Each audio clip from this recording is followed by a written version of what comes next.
काशी में देवी लोगन का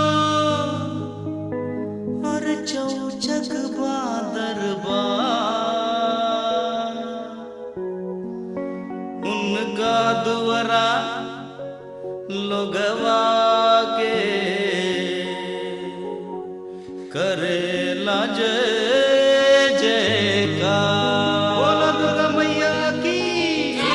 दुर्गा माँ तू बनारस वाली, दुर्गा माँ तू बनारस वाली, लक्ष्मी कुंड का लक्ष्मी काली। दुर्गा माँ तू बनारस वाली, लक्ष्मी कुंड का लक्ष्मी काली। जग के तू ही हो रखवार, सब कर करेलु बेड़ा पार। हो शीतला गंगा किनारे वाली है, शीतला गंगा किनारे वाली। दुर्गा माँ तू बनारस वाली, लक्ष्मी कुंड का लक्ष्मी काली।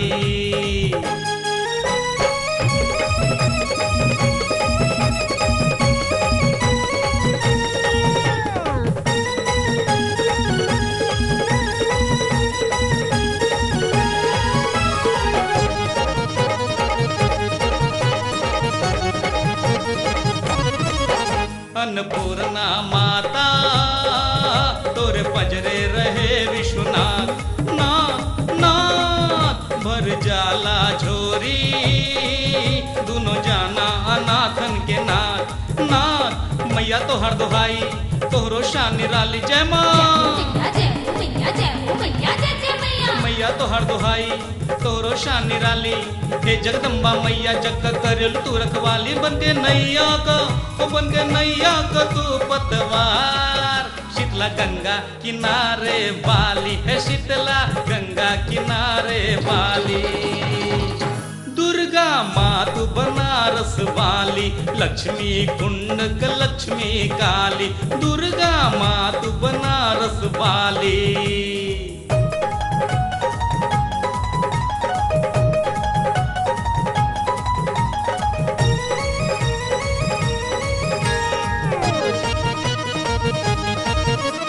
मुगल सराय के मैया काली द बिगड़ी बनाए बनाए बनाए। हे जालपा देवी कबीर चौरा में मंदिर सोहाए सोहाए। लाल चुनरिया वाली मैया बड़ी निराली। जय माँ लाल चुनरिया वाली मैया बड़ी निराली। जे भी दूरा पे आवेला भरेला झोली खाली। जागरण में हो जाला भिनुसार। शीतला गंगा किनारे वाली है, शीतला गंगा किनारे वाली। दुर्गा माँ तू बनारस वाली, लक्ष्मी कुंड का लक्ष्मी काली।